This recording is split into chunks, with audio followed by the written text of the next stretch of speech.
श्री महालक्ष्मी स्तुतिः।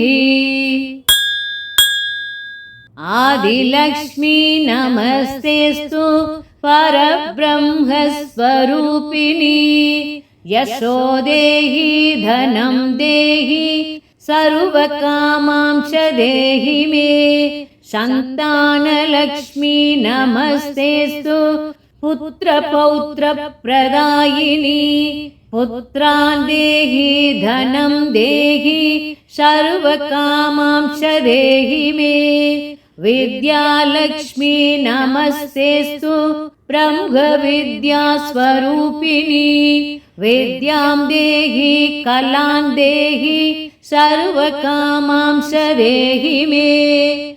धनलक्ष्मी नमस्तेस्तु सर्वदारिद्र्यनाशिनी।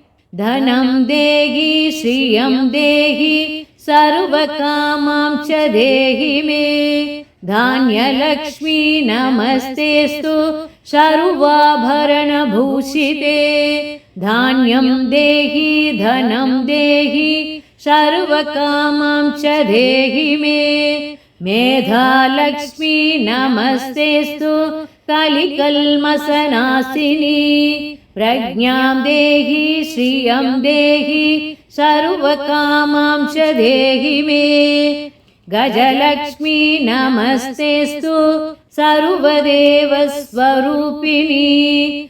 अश्वां च गोकुलं देहि सर्वकामांश देहि मे। वीरलक्ष्मी नमस्तेस्तु पराशक्तिस्वरूपिणी। वीर्यं देहि बलं देहि सर्वकामांश देहि मे। जयलक्ष्मी नमस्तेस्तु सर्वकार्यजयप्रदे। जयं देहि शुभं देहि सर्वकामांश देहि मे। जयं देहि शुभं देहि सर्वकामांश देहि मे। भाग्यलक्ष्मी नमस्तेस्तु सौमाङ्गल्यविवर्धिनी। भाग्यं देहि श्रियं देहि सर्वकामांश देहि मे। कीर्तिलक्ष्मी नमस्तेस्तु विष्णुवक्षस्थलस्थिते। कीर्तिं देहि श्रियं देहि सर्वकामांश देहि मे। आरोग्यलक्ष्मी नमस्तेस्तु सर्वरोगनिवारिणी। आयुर्देहि श्रियं देहि सर्वकामांश देहि मे। आयुर्देहि श्रियं देहि सर्वकामांश देहि मे। सिद्धलक्ष्मी नमस्तेस्तु सर्वसिद्धिप्रदायिनी। सिद्धिं देहि श्रियं देहि सर्वकामांश देहि मे। सौन्दर्यलक्ष्मी नमस्तेस्तु सर्वालङ्कारशोभिते। रूपं देहि श्रियं देहि सर्वकामांश देहि मे। साम्राज्यलक्ष्मी नमस्तेस्तु भुक्तिमुक्तिप्रदायिनी। मोक्षं देहि श्रियं देहि सर्वकामांश देहि मे।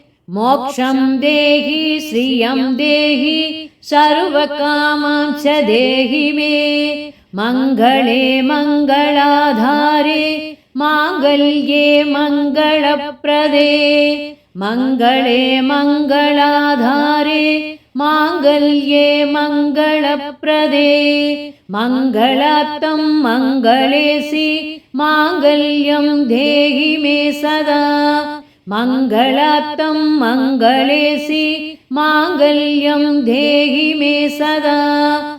सर्वमङ्गलमाङ्गल्ये शिवे सर्वार्थसाधिके।